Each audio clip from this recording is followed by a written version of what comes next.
여러분, 요즘 코로나19 때문에 난리죠. 근데 제가 보기에는 앞으로 더욱더 어려워질 것 같고요. 더 확산이 되지 않을까 우려가 됩니다.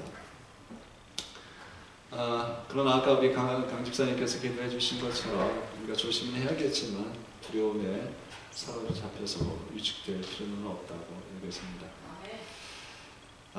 오늘 예배 시작할 때 시편 91편 1절 4절 말씀 제가 읽어드렸는데요. 주님께서 우리의 피난처 되시고 우리의 요새 되어주시고 또한 우리가 주님을 의지할 때에 우리로 하여금 문천의 병에서 벗어나게 하시고 당신의 날개 그늘 아래 우리를 품어주신다 하셨습니다. 여러분, 두려움보다는 이 고난과 어려움 속에서도 하나님의 선하신 역사는 계속되고 있음을 기억하시고 주님께서 이러한 어려움을 통해서 보다 더 선과 주님의 공의와 정의를 드러내고 이루시도록 더욱 깨어 기도하시기를 바랍니다. 우리가 기도함으로 우리의 삶에 닫혔던 문들이 모두 열렸으면 합니다. 주님께서 여러분에게 인생의 문들을 활짝 열려주시기를 축원합니다. 제가 결혼 전에 학생들에게 잠시 악기를 가르치는 아르바이트를 한 적이 있었습니다. 한 번은 수원에 있는 아파트에 살고 있는 학생을 같이 가르치려고 한시가 서울에서 1시간 전철을 타고 갔습니다. 악기를 들고 갔습니다. 그 학생 집은 22층이었습니다. 약속 시간이 되어서 엘리베이터를 타려고 버튼을 눌렀더니 문이 열리지 않습니다. 한쪽 구석에 안내문이 붙어 있었습니다. 고장이 나서 수리 때문에, 점검 때문에 몇십도 몇시까지 사용을 못한다. 한 30분 남았습니다. 근데 저는 이미 도착을 해야 하는 시간이거든요. 어쩌겠습니까? 22층까지 걸어 올라갔습니다. 더 황당했던 것은 가서 천정을 눌렀더니 응답이 없습니다. 이게 웬일일까? 전화를 했더니요 30분 후에 온다는 겁니다.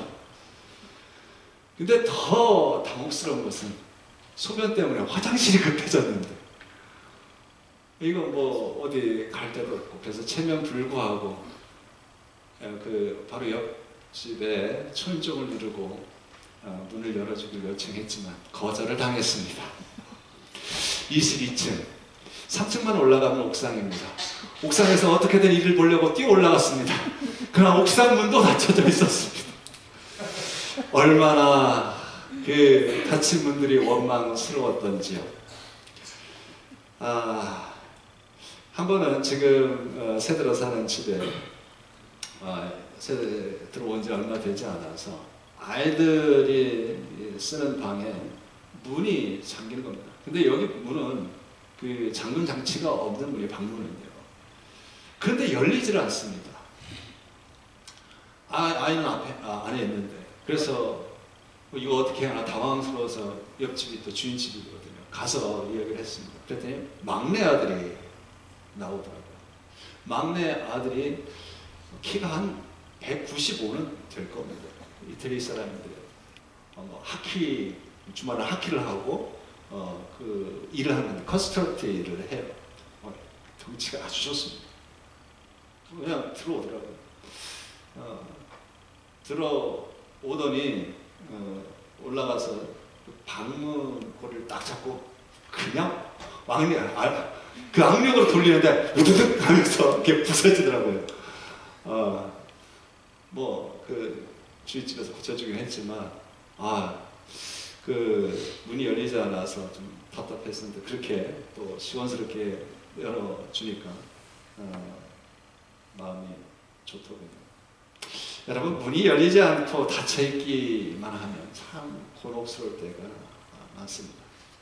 우리의 인생의 문이 더욱더 드러납니다. 내가 어떤 계획을 세우고 추진을 하고 있는데 그게 열려지지 않고 닫혀있을 때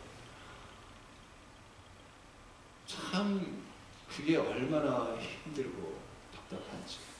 내가 투자를 하고 물건을 이제 엄청난 그 빚까지 져서 물건을 해외에서 요청을 했는데 이게 문이 열려지지 않아서 그 물건이 들어오지 못하고 얼마나 애탑니까? 그런 일들뿐만이 아니죠. 우리 인간 관계에서도 그 마음문이 닫혀져서 그 관계가 끊어지고 소통되지 않을 때 얼마나 힘들고 답답합니까? 여러분, 우리의 인생의 문들이 열려져야 할 것입니다. 닫힌 인생이 있는가 하면 열린 인생이 있습니다. 여러분, 우리가 예수 그리스도를 믿은 후에 우리가 받은 복이 많고 많지만 그 중에 또 귀한 복이 뭐냐면 우리의 닫혔던 인생의 문이 활짝 열려졌다는 것입니다. 우리는 본래 닫힌 인생이었습니다. 이웃에 대해서 닫힌 인생이었고 하나님 나라에 대해서 닫혀진 인생이었고 하나님과의 관계 속에 닫혀진 인생이었습니다. 영원한 생명에 대해서 닫혀진 인생이었습니다. 나아가 선교지에 대해서도 닫힌 인생이었죠. 그런데 주님께서 우리를 찾아오셔서 이런저런 손길로 믿음 가운데로 인도하시고 우리를 만나주시고 우리가 마음을 열고 주님을 모셔드린 이후에 우리의 인생은 열린 인생으로 변화되었습니다.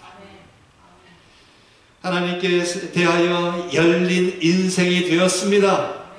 하나님 나라에 대해서 열린 인생이 되었습니다. 이웃에 대해서도 열린 인생으로 살고자 많이 우리는 그 문을 열려보도록 하고 있지요. 아직 완전히 열리지 않은 분도 있습니다.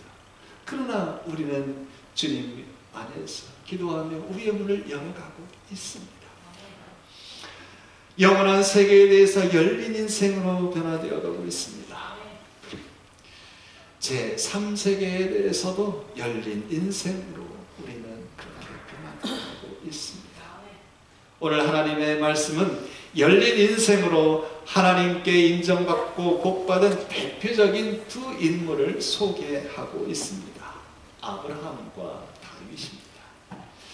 여러분, 이들처럼 저와 여러분이 닫힌 인생이 아니라 열린 인생으로 하나님께 참으로 복된 자 되어 살아가기를 바랍니다. 왜 이들의 인생이 열리고 이들이 복된 사람이 되었습니까? 무엇보다도 생명의 주 되신 구원의 하나님 되신 그분을 만났고 그분을 믿는 자가 되었기 때문입니다. 오늘 본문 2절 이하에 만일 아브라함이 행위로서 의롭다 하심을 얻었으면 자랑할 것이 있으려니와 하나님 앞에서는 없느니라. 성경이 무엇을 말하느냐? 아브라함이 하나님을 믿음에 이것이 저에게 의로 여기신 바 되었느니라. 아브라함은 그의 나이 75세가 되도록 그냥 닫힌 인생을 살고 있었습니다. 그의 인생은 늙어가고 있었습니다. 그의 육신은 후패해져 가고 있었습니다. 녹슬어가고 있었습니다. 돈을 많이 벌지 못해서가 아닙니다. 자손이 많지 않았기 때문도 아닐 겁니다. 특별한 재능이 없어서가 아닙니다. 이방 세계에서 우상 장사에 참여하고 있었다는 데서 이해할 수 있듯이 그는 영원한 생명 되신 하나님, 인간의 복의 근원 되신 그 하나님을 알지 못하고 그 하나님께 대하여 닫혀진 인생을 살고 있었기 때문입니다.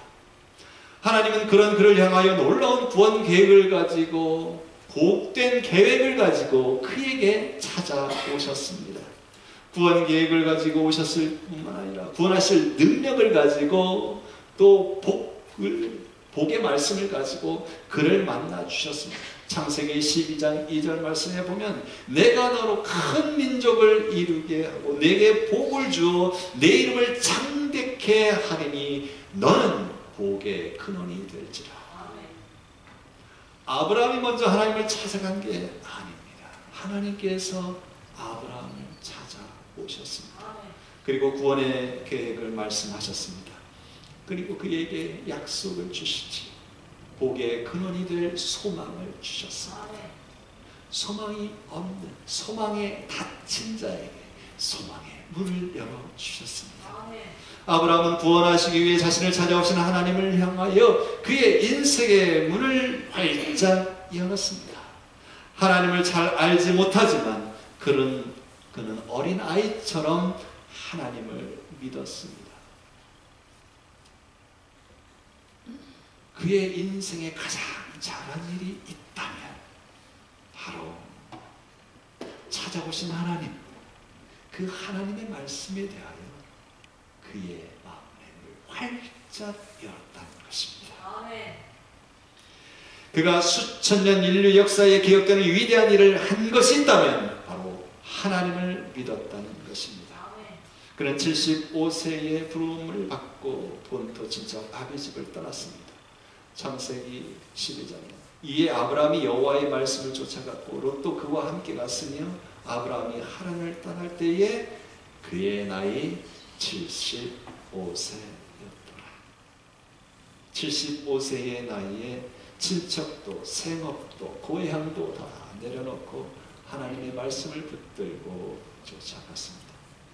하나님께서 그의 인생에 두신 크고 비밀한 계획을 그가 알았습니다. 그는 하나님의 말씀을 의심하지 않았습니다. 하나님의 말씀을 믿고 그는 마음은 활짝 열어 받아들였습니다. 그런데 그가 하나님의 말씀을 들었을 때 모든 것이 다 명확했느냐? 그렇지 않습니다. 하나님이 그를 부르실 때 뭐라고 했냐면 내가 보여준 땅으로 가라 이렇게 말씀하지 아니하십니다. 보여줄 땅으로 가라 합니다. 아직은 확실하지 않습니다. 일단은 출발하라고 말씀합니다. 우리들이 설교에 준비한 말씀은 아닌데 신천지 관련도 이야기를 하시니까 왜 자꾸 이단에 빠질까? 왜 그렇게 명문대에서 그렇게 지식인들이 그렇게 황당하게 그런 이단 교리에 빠질까? 그들은 다 무언가를 또 신앙생활을 하면서 분명한 어떤 하나님의 진리를 찾고 갈구하는 사람들이었습니다. 대개가 그렇습니다. 이단은 그렇게 믿는 사람들을 자기의 공격 대상으로 삼지요. 포기 대상으로 삼습니다. 왜 그런데 그들은 그렇게 빠져들까?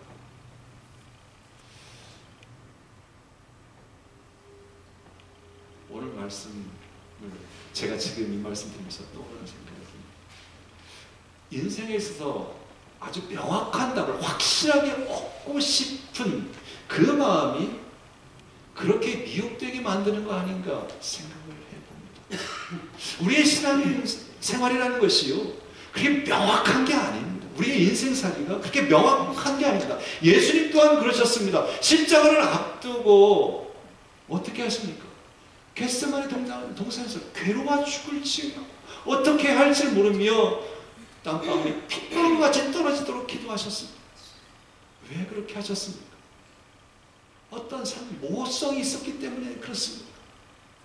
그 기도 가운데 그 하나님의 뜻을 분명히 알고 지금 당대하게 그 십자가에 기록하시죠. 예수님조차도 그 겟세마네 동산에서 기도하실 때까지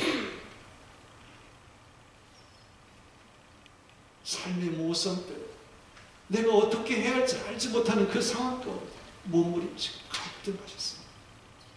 근데 이단에서는 어떤 것에 대해 인생에 대해 신앙에 대해서 하늘나라에 대해서 아주 명확하게 속 시원하게 답을 주는 것 같이 이야기하는 거예요. 확실한 물이 여기 있다. 나만 알고 있다. 그렇게 얘기합니다. 그 들어보면 그럴듯하거든요. 뭔가 분명해지거든요. 아예 답이 딱 정해진 것 같습니다. 그러나요, 하나님의 존재라는 그 자체가 하나님의 섭리와 구원해 가시는 그 일들이라는 것 자체가 여러분 우리의 온 인류의 지식과 온 인류의 경험 가지고 그것을 규명하고 타락할 수 없습니다. 우리는 그저 겸손하게 우리에게 계시해 주는 일차적 이 계시의 말씀을 따라 계속 말씀을 배우고 묵상하며 또 끊임없이 성령의 인도하심과 도우심을 간구하며 조심스럽게 그 하나님의 미세한 음성, 인도하심에 따라서 겸손히 기도하며 한 걸음 한 걸음 나아갈 뿐입니다. 여러분 신앙생활을 하면서 너무 조급하게 어떤 답을 얻으려고 하지 마십시오. 우리는 쉬지 않고 기도해야 하는 연약한 존재입니다. 제가 이 성경책 수십 번이 제가 이 성경책을 처음부터 끝까지 달달달 알았다고 하나님을 100% 알 수 있을까요? 하나님 나라에 대해서 100% 알 수 있을까요? 아니요, 모릅니다. 계시에 주신 그 부분만 내가 경험하고 알고 있는 내 지식의 한계와 그 경험 그 안에서 어느 정도 알아가고 경험할 뿐입니다. 하나님은 너무나도 크신 분이십니다.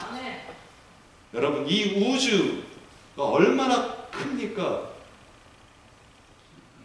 여러분 그 안에서도 이 지구라는 것은 이 공간 안에 이 세포 같은 그런 크기의 그것보다 더 작은 지구겠죠. 우주 안에서. 근데 이 안에서조차 일어나는 것도 다 이해하지 못하는데 그 우주를 어떻게 이해할 수 있습니까? 아직 온 인류의 과학적 문명이 발달했다 할지라도 밝혀낸 부분이 지극히 적습니다. 그런데 이 우주를 만드시고 운행하신 그 하나님을 인간이 어떻게 다 알 수 있겠습니까? 우리는 두렵고 떨리는 마음, 경외하는 마음으로 늘 겸손히 말씀을 묵상하고 성령의 조명하심과 인도하심을 구하며 무릎으로 하루하루 살아가야 하는 존재들입니다. 곁길로 갔다가 다시 돌아옵니다. 여러분, 아브라함이 나이 75세에 하나님의 말씀을 듣고 출발을 합니다. 지시할 땅으로 가라 이렇게 말씀하고 지시된 것을 따라가는 게 아니라 그저 믿고 순종해서 발걸음을 옮긴 것입니다. 그 길 가운데 때로는 답답해서 그의 인생길 가운데 의심의 구름이 스쳐간 때도 있습니다. 부름을 받은 지 10년이 지나도록 하나님께서는 그에게 자녀를 주지 않으셨습니다. 그래서 신실한 종 엘리에셀을 후계자로 생각하기로 합니다. 그러자 하나님은 다시 그에게 말씀 가운데 찾아오십니다. 여호와의 말씀이 그에게 임하여 가라사대 그 사람은 너의 후사가 아니라 네 몸에서 날 자가 네 후사가 되리라 하시고 그를 이끌고 밖으로 나가 가라사대 하늘을 우러러 무별을 셀 수 있나 보라. 또 그에게 이르시되 네 자손이 이와 같으리라. 그때 아브라함은 이 하나님의 말씀을 다시금 받아들입니다. 아브라함이 여호와를 믿으니 여호와께서 이를 그의 의로 여기시고 아브라함도 믿음으로 출발을 했지만 말씀을 믿고 의지하여 간다고 했지만 아직도 이루어지지 않는 그 모성 때문에 갈등을 하며 흔들릴 때도 있었습니다. 그러나 하나님께서는 다시금 그에게 찾아와 분명한 말씀으로 그를 다시 한번 인도해 가십니다. 흔들리는 그를 징계하지 아니하십니다. 아브라함은 행복의 근원, 주인 되신 하나님께서 자기를 다시 한번 찾아오셔서 말씀하실 때에 흔들렸던 자기를 다시 한번 바르게 세웁니다. 복의 주인 되신 하나님에 대한 그 믿음, 그 믿음으로 아브라함은 의롭다 함을 얻게 되었습니다. 그가 온전히 행하여 의로워진 게 아닙니다.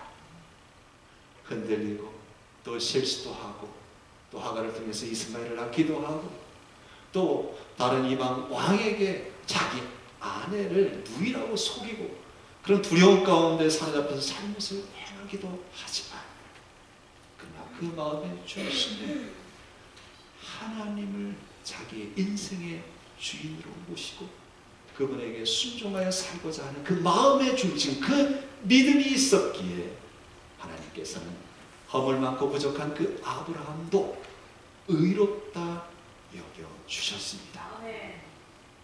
그의 믿음, 그 믿음 가운데 얻어진 그 의, 행위가 아닌 그 믿음의 의로 인해 인생문 열린 복된 사람이 된 것입니다. 인생의 진정한 행복이 무엇이라고 생각하십니까? 만물의 주인 되신 하나님을 만나고 그 하나님을 믿고 순종하는 것입니다. 왜냐하면 인간의 행복문을 열고 닫으시는 분은 하나님이시기 때문에 그렇습니다. 요한계시록 3장 7절과 8절 말씀에 빌라델비아 교회의 사자에게 편지하라. 거룩하고 진실하사 다윗의 열쇠를 가지신 이 곧 열면 닫을 사람이 없고 닫으면 열 사람이 없는 그가 이르시되 볼지어다 네가 네 앞에 열린 문을 두었으되 능히 닫을 사람이 없으리라. 내가 네 행위를 아노니 네가 작은 능력을 가지고서도 내 말을 지키며 내 이름을 배반하지 아니하였도다. 우리 주 예수 그리스도가 인생의 주인이십니다. 여러분이 하나님이신 예수 그리스도를 믿고 따를 때 여러분의 인생의 문이 활짝 열려질 줄로 믿습니다. 하나님께서는 아브라함의 믿음을 축복하셔서 그의 생애에 하나님의 비밀스러운 계획을 마음껏 그를 통하여 이루어 내십니다. 아브라함은 하나님께 그의 인생을 열고 하나님 앞에 자신을 올려드렸습니다. 성경이 무엇을 말하느뇨? 아브라함이 하나님을 믿음에 이것이 저에게 의로 여기신 바 되었느니라. 이 믿음으로 그는 참으로 행복한 사람이 되었습니다. 여러분도 하나님의 말씀을 믿고 그 말씀에 순종함으로 열린 인생이 되시기를 축원합니다. 하나님의 말씀은 이제 하나님에게 복을 받은 위대한 왕 다윗을 소개하고 있습니다. 왜 그가 복받은 사람이라고 성경은 말씀하고 있습니까? 다윗이 인생이 열린 행복자가 된 것은 다름 아니라 죄 용서함을 받은 자였기 때문입니다. 다윗이 하나님께로부터 받은 복이 축복이 무엇이라고 여러분들은 생각하시나요? 골리앗을 무너뜨릴 수 있었던 사건일까요? 사울 왕을 극복하고 이스라엘 왕권을 차지한 것일까요? 주변 국가들을 제압하고 통일 왕국을 이룬 일일까요? 아닙니다. 죄의 용서함을 받은 사건입니다. 오늘 본문 7절 8절 말씀에 그 불법을 사하심을 받고 그 죄를 가리우심을 받는 자는 복이 있고 주께서 그 죄를 인정치 아니하실 사람은 복이 있도다 함과 같으니라. 여러분, 골리앗은 거인이고 힘센 장사였습니다. 모든 사람들이, 모든 군인들이, 심지어 사울 왕마저도 두려워하던 존재였습니다. 그렇지만 그 골리앗이 다윗의 인생을 무너뜨릴 수 없었습니다. 사람을 죽일 권력을 가진 사울 왕도 다윗의 인생을 어찌할 수 없었습니다. 주변의 수많은 국가 연합도 그의 인생을 다친 인생으로 만들 수 없었습니다. 그런데 그의 인생이 다칠 뻔했습니다. 하나님 앞에 간죄를 저질렀을 때입니다. 오직 다윗이 지은 죄가 그를 다친 인생으로 만들고 있었습니다. 그런데 하나님께서 다윗을 찾아오셨습니다. 나단 선지자를 통하여 찾아오신 것이죠. 그리고 그 죄의 문제를 해결하여 주셨습니다. 하나님께서 다윗 인생을 열린 인생으로 변화시켜 주신 것입니다. 그래서 다윗은 노래합니다. 그 불법을 사하심을 받고 그 죄를 가리우심을 받는 자는 복이 있고 주께서 그 죄를 인정치 아니하실 사람은 복이 있도다 함과 같으니라. 불법은 원래 심판을 받게 되어 있습니다. 마태복음 7장 23절에 그때에 내가 저에게 밝히 말하되 내가 너희를 도무지 알지 못하니 불법을 행하는 자들아 내게서 떠나가라 하리라. 믿는 사람들이 불법을 자행하면서 살아가서는 되겠지. 그러나 이 불법은 하나님의 계명, 하나님의 뜻을 얘기합니다. 마태복음 13장 41절 이하에 인자가 그 천사들을 보내리니 저희가 그 나라에서 모든 넘어지게 하는 것과 또 불법을 행하는 자들을 거두어내어 풀무불에 던져 넣으리니 거기서 울며 이를 갈미 있으리라. 구약 성경에 보니까 죄에 대한 단어가 537회가 나오고 있습니다. 이 죄로 인해서 축복된 에덴 동산이 닫혔습니다. 이 죄로 인해 사람은 수고하고 고통을 받아야 했습니다. 우리를 닫힌 인생 속으로 몰아가는 것이 무엇입니까? 이 세상에 들끓고 있는 죄의 권세입니다. 죄로 인해 하나님은 진노하시고 심판하십니다. 바벨탑을 쌓는 교만의 죄 가운데 인간들의 그 소통의 언어가 닫힙니다. 죄의 도성 소돔과 고모라가 역사 속에서 영원히 닫혀졌습니다. 그러나 예수 그리스도의 생애를 담은 복음에는 죄의 용서에 대한 말씀으로 가득 차 있습니다. 죄 용서함에 대한 말씀들, 마태복음 1장 21절에 아들을 낳으리니 아들 예수라 하라. 이는 그가 자기 백성을 저희 죄에서 구원할 자이심이라 하라. 마태복음 6장 12절 말씀에 우리가 우리에게 죄 지은 자를 사하여 준 것 같이 우리 죄를 사하여 주옵시다. 마태복음 9장 2절에 심상에 누운 중풍병자를 사람들이 데리고 오거늘 예수께서 저희의 믿음을 보시고 중풍병자에게 이르시되 소자여 안심하라 네 죄사함을 받았느니라. 여러분, 죄사함의 권세는 오직 예수 그리스도께 있습니다. 다윗이 가장 불행했고 가장 중대한 위기의 때가 언제였습니까?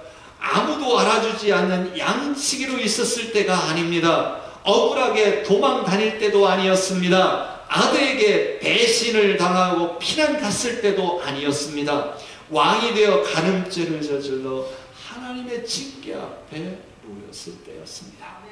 그러므로 다윗에게 가장 귀한 사건, 가장 복된 사건은 다름 아니라 하나님께 죄 용서를 받은 사건입니다.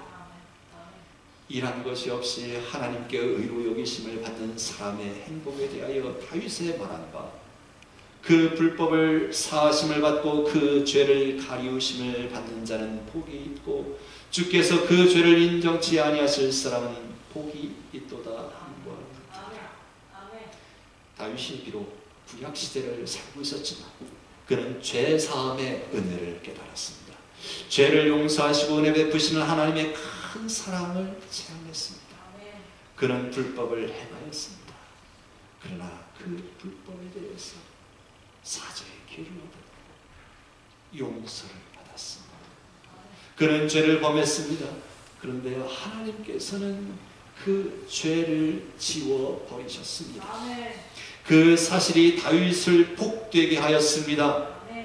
나의 중대한 부족함, 나의 허물, 누구에게도 꺼낼 수 없는 그 죄의 문제, 그러나 그것을 토할 수 있고 그 죄에 대해서 용서받을 수 있고 응답을 받을 수 있다는 것은 매우 큰 행복입니다. 우리의 하나님은 우리 인생의 가장 큰 죄의 문제를 넉넉히 해결해 주실 수 있는 능력자이십니다. 주권자이십니다. 찬송가 539장은 언제나 불러도 잔잔한 감동이 넘치지. 너 예수께 조용히 나가 네 모든 짐되어 주 십자가 사랑을 믿어 죄 사함을 너 받으라. 주 예수께 조용히 나가 네 마음을 쏟아놓으라. 늘 은밀히 보시는 주님 은혜를 베푸시라. 신명기 33장 29절에 하나님의 놀라운 선포가 기록되고 있습니다.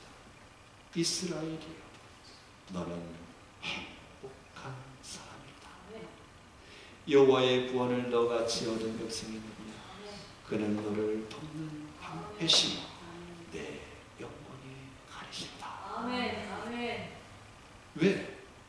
이스라엘을 행복자라고 선포하고 있습니까? 하나님 앞에서 기쁨이 될 만한 어떤 존재였기 때문일까요? 하나님 앞에서 하나님의 기쁨이 될 만한 어떤 행동을 했기 때문일까요? 이스라엘이 하나님으로부터 무엇을 선물로 받았기에 그렇게 행복자가 된 것일까요? 어떤 행위 때문에 행복하다고 선언되는 게 아닙니다. 이스라엘 백성, 하나님의 백성이 행복한 사람인 이유는 하나님이 찾아와 그를 선택하여 주셨기 때문입니다. 선행적인 은혜로 죄를 용서하여 주시고 의의 옷을 입혀 주셨기 때문입니다. 다윗이 행복한 사람이 된 것은 하나님께서 그의 죄를 용서해 주셨기 때문입니다. 여러분 행복하십니까? 아멘 하셔야죠. 말씀드렸잖아요. 다윗이 행복한 이유가 뭡니까? 이스라엘 백성, 하나님이 택하신 백성이 왜 행복합니까? 돈 걱정 없어서 행복합니까? 자식 걱정 없어서 행복합니까? 인간 관계 아무런 문제 없어서 행복합니까? 아닙니다.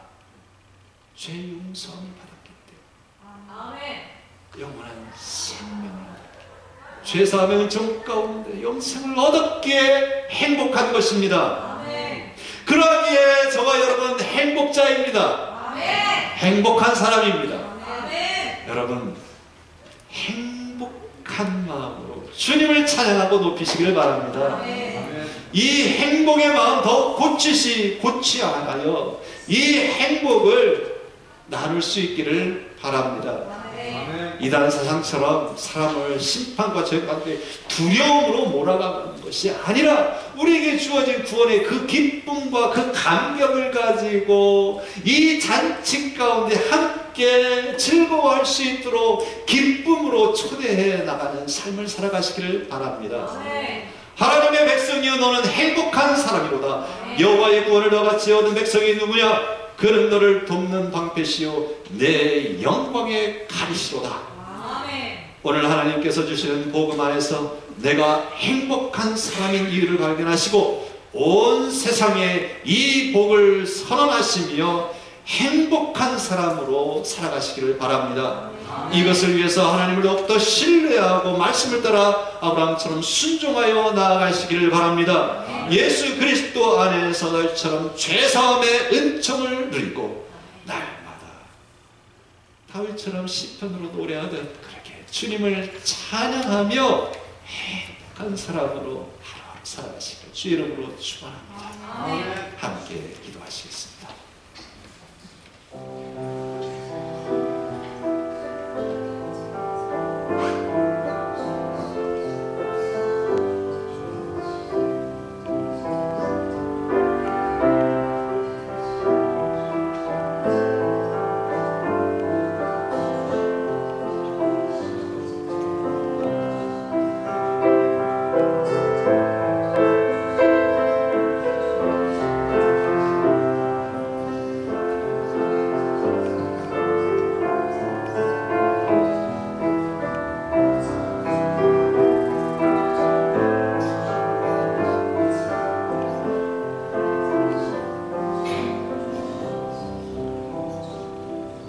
되신 주 하나님 아버지, 우리의 인생 가운데 질병의 질곡 가운데 저희들이 두려워하고 걱정하곤 합니다. 우리의 삶의 문제들이 속히 해결되지 아니하여 걱정과 염려가 끊이지 않습니다.